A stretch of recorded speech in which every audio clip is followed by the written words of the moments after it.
तो चलो दोस्तों क्वेश्चन नंबर 13 करते हैं। ये क्वेश्चन कह रहा है कि एक ट्रेपेजियम है ABCD और उसमें AB पैरेलल है DC को। तो चलो लेट्स ड्रॉ द ट्रेपेजियम। तो ये रहा हमारा एक ट्रेपेजियम, ठीक है। ये ट्रेपेजियम है ABCD। तो आपके सामने मैंने एक ट्रेपेजियम बना दिया ABCD और AB पैरेलल है DC को, ठीक है। आगे P and Q are the midpoints. P and Q are the midpoints of AD and BC. यह है AD, इसका P मिड पॉइंट है, ठीक है। P जो है वो मिड पॉइंट है AD का, और यहाँ पे एक पॉइंट है Q जिसका मिड पॉइंट है, सॉरी Q जो है वो मिड पॉइंट है BC का, ठीक है।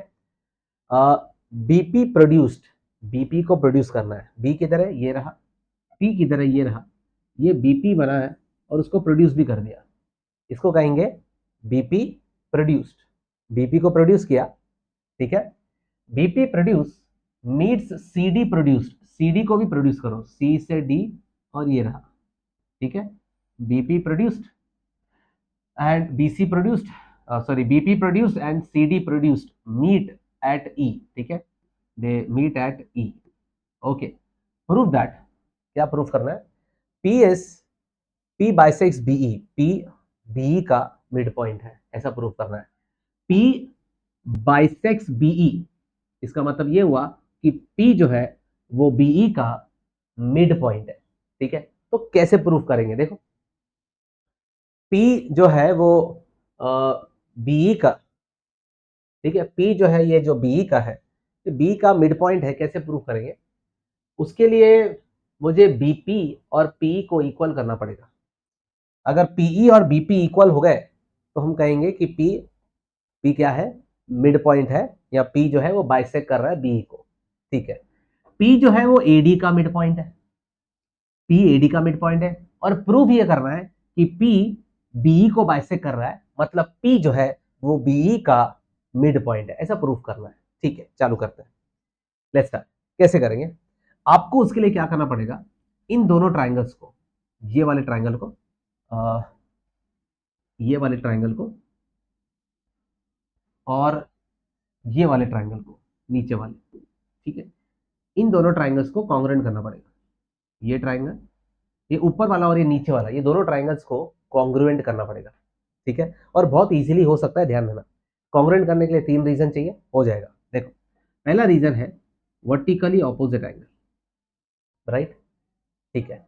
दूसरा रीजन, आपको पता है CD और AB पैरेलल है, तो हम ऑल्टरनेट एंगल्स कह सकते हैं। तो ये एंगल और ये एंगल इक्वल हो गए, ठीक है। ऑल्टरनेट एंगल्स, Z बन रहा है, देखो Z बन रहा है। और तीसरा रीजन है कि P जो है वो AD का मिड पॉइंट है, P जो है वो AD का मिड पॉइंट है। तो हमें पता है जितना AP है उतना ही DP है, जितना AP है उतना ही DP है। तो ये दोनों ट्राइंगल्स कॉन्ग्रुएंट हो गए बाय ASA टेस्ट, ठीक है। कॉन्ग्रुएंट हो गए by angle side angle test. Congruent हो गए तो बोल सकते हैं फिर PE इक्वल्स PB। कॉन्ग्रुएंट है तो फिर बोल सकते हैं ना, जितना PE है उतना ही PB है, CPCT से। और एक बार जितना PE है और उतना ही PB ऐसा प्रूफ कर दिया CPCT से, तो हम कह सकते हैं कि P बाइसेक्स BE। तो फर्स्ट पार्ट करने के लिए हम लोग को बस इन दोनों ट्राइंगल्स को कॉन्ग्रुएंट करना था। कोई मिड पॉइंट थ्योरम नहीं, कोई converse of mid point theorem नहीं, डायरेक्टली कॉन्ग्रुएंसी से हो गया, ठीक है। तो कॉन्ग्रेचुलेशंस, P मिड पॉइंट आया है BE का। अब सेकेंड पार्ट में बोल रहा है प्रूफ करो कि जो PQ है वो पैरेलल है AB को।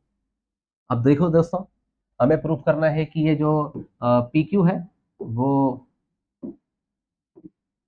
चल, ये जो PQ है ये पैरेलल है, ये पैरेलल है AB को, ऐसा प्रूफ करना है, ठीक है। ये भी बहुत आसान है। क्या करना पड़ेगा हम लोग को, ये देखो BEC, ये बड़ा सा ट्राइंगल देखो। चलो एक काम करता हूं, पहले फर्स्ट पार्ट करवा देता हूं। फर्स्ट पार्ट में इन दोनों को कॉन्ग्रुएंट करना है और हो जाएगा। चलो कॉन्ग्रुएंसी से लिख देता हूं। So I am gonna write in triangle, ठीक है। इन ट्राइंगल, कौन सा ट्राइंगल? DEP, एक DEP एंड ट्राइंगल कौन सा? ABP, ठीक है।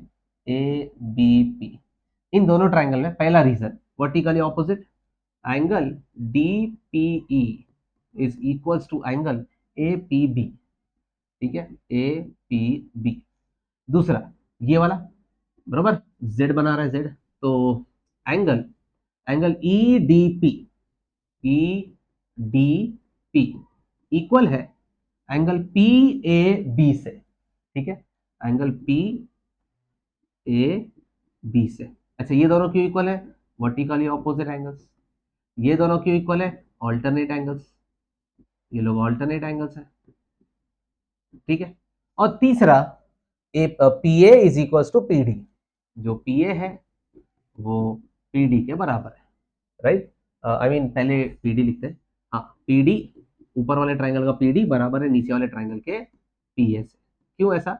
क्योंकि क्योंकि P is mid point of A D, ऐसा क्वेश्चन में दिया है, P is the mid point of A D.